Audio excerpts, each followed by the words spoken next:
So you said once that citizenship is a privilege and only those who respect our immigration laws should be allowed to enjoy those benefits. And you've introduced with Senator Vitter legislation to end birthright citizenship. Do you still stand by these statements and still want to end birthright citizenship? Yeah, I think if you have a broken system like we have now, you can't let just people, I've always agreed with Milton Friedman, who says you can't have open borders and a welfare state.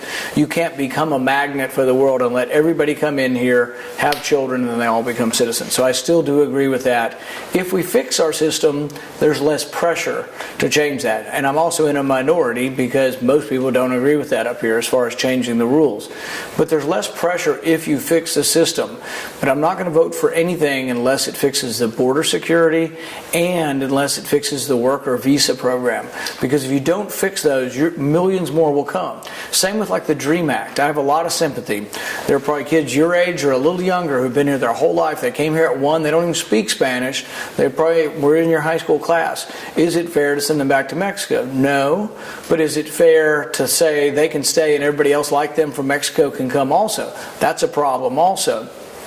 So any of the things that normalize people, dream kids or workers or anything, can only be done if you fix once and for all the border and you fix the worker visa problem. So I'm not for any of these things to occur, and the DREAM Act alone I would have voted no on because the DREAM Act didn't fix the border. So if you do something, or work visas, like let's say tomorrow we're going to have unlimited work visas and we're going to normalize these people, I won't vote for that because it doesn't involve fixing the border and doesn't involve how we're going to process.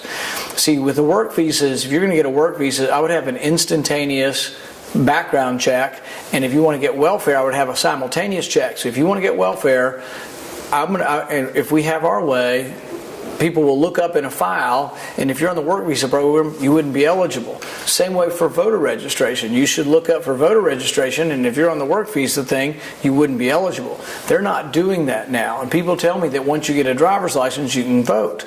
That's a problem. But the federal government is funding some of this motor voter stuff, so we're looking at ways that we could actually restrict federal funds and say, you don't get it unless you're doing the crosstabs on this data to make sure you're not giving welfare to people coming here illegally or to people who are in this. Because see, none of these people get welfare. People on work visas don't get welfare.